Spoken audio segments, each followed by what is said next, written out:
Jules Koundé ne peut toujours pas jouer avec le Barça et les relations commencent très sérieusement à se tendre entre le Français et son club. Ne bougez surtout pas, on vous explique tout ça dans un instant. Bonjour à toutes et à tous, content de vous retrouver dans ce nouveau JT Foot Mercato. Comme je vous le disais, Jules Koundé ne peut toujours pas jouer avec Barcelone car il n'est toujours pas inscrit sur les listes de la Liga et le joueur commence de plus en plus à s'impatienter. Déjà privé de la première journée, l'international tricolore ne disputera pas non plus la deuxième face à la Real Sociedad ce dimanche soir. Une situation de plus en plus délicate à gérer pour le Barça qui doit absolument dégraisser avant de pouvoir inscrire de nouvelles recrues. Sauf que Depay, Braithwaite et Umtiti sont toujours dans l'effectif. Comme le rapporte Sport, la situation est de plus en plus tendue entre la direction sportive et Koundé. Les dirigeants auraient assuré à l'international français que son cas serait réglé la semaine prochaine, notamment en faisant savoir à son entourage qu'il ne recruterait pas d'autres joueurs tant que le défenseur ne serait pas inscrit. Bref, il s'agit en tout cas d'une priorité absolue pour le Barça s'ils ne veulent pas perdre leur pépite, car on le rappelle, Koundé dispose d'une clause dans son contrat qui lui permettrait de quitter le club librement s'il n'est toujours pas inscrit avant le 31 août. Bon, Barcelone espère bien évidemment trouver des solutions avant cette date, mais continue de galérer pour vendre ses indésirables à l'image de Braithwaite qui a reçu une offre de Majorque mais qui ne veut toujours pas quitter le club. Pareil pour Depay, alors qu'on l'annonçait tout proche de la Juve ces derniers jours, le principal concerné aurait eu une exigence de dernière minute sur le plan financier qui a fait reculer les dirigeants turinois, tandis que les négociations entre Chelsea et le FC Barcelone n'ont toujours pas avancé pour le transfert d'Aubameyang.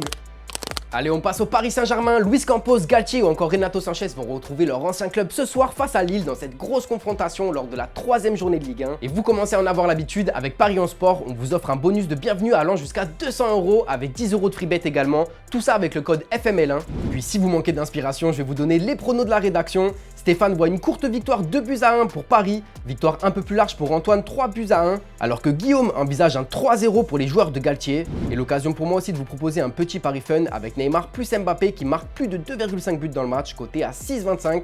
Bref, bonne chance à tous ceux qui parieront. Et j'en profite pour vous parler d'un joueur qui risque d'être titulaire ce soir, Sergio Ramos. L'Espagnol a été averti par la direction d'une potentielle recrue à son poste. Et oui, parce que la légende du Real Madrid est revenue en force pour le plus grand bonheur de ses coéquipiers, du staff et des fans parisiens. Comme l'indique l'équipe, Ramos assure également à merveille son rôle de leader. Il n'hésite pas à prendre la parole quand il le faut et s'entend plutôt bien avec Christophe Galtier. En interne, tout le monde est ravi, seulement comme l'explique le média, le PSG cherche à le mettre en concurrence et Luis Campos le lui a fait savoir. Le dirigeant portugais lui a expliqué que le club cherchait un défenseur central pour le concurrencer, qu'il aurait plutôt bien pris. Reste maintenant à savoir qui sera ce défenseur puisque la piste la plus chaude qui menait à Milan Skriniar est récemment tombée à l'eau. On ouvre notre page Mercato sur l'Olympique de Marseille avec beaucoup de choses à dire, autant au niveau des arrivées que des départs. Et oui, parce que l'OM a enregistré plus de 10 recrues cet été et doit maintenant dégraisser à tout prix, sauf que pour l'instant ça s'annonce plutôt compliqué.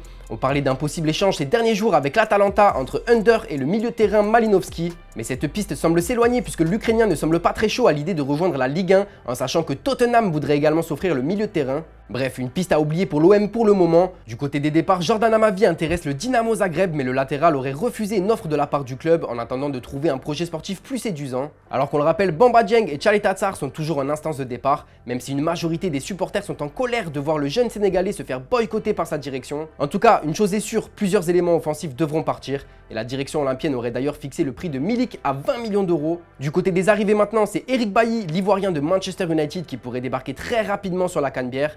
On parle d'un accord entre les deux clubs sur un prêt avec option d'achat obligatoire aux alentours des 10 millions d'euros en fonction des performances du joueur. Mais Longoria prévoit ses arrières puisqu'ils auraient déjà coché un plan B en cas d'échec sur ce dossier avec une possible arrivée d'Acerbi de la Lazio. L'Italien de 34 ans ne semble pas fermé à l'idée de vouloir quitter son club même si Sky Sport Italia l'annonce tout proche de l'Inter Milan.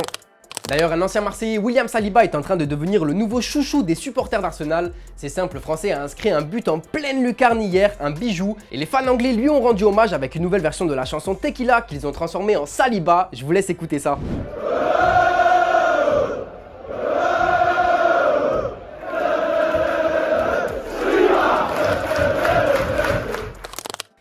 Et on finit ce JT avec les officiels du jour, à commencer par Jamie Vardy qui prolonge avec Leicester à 35 ans.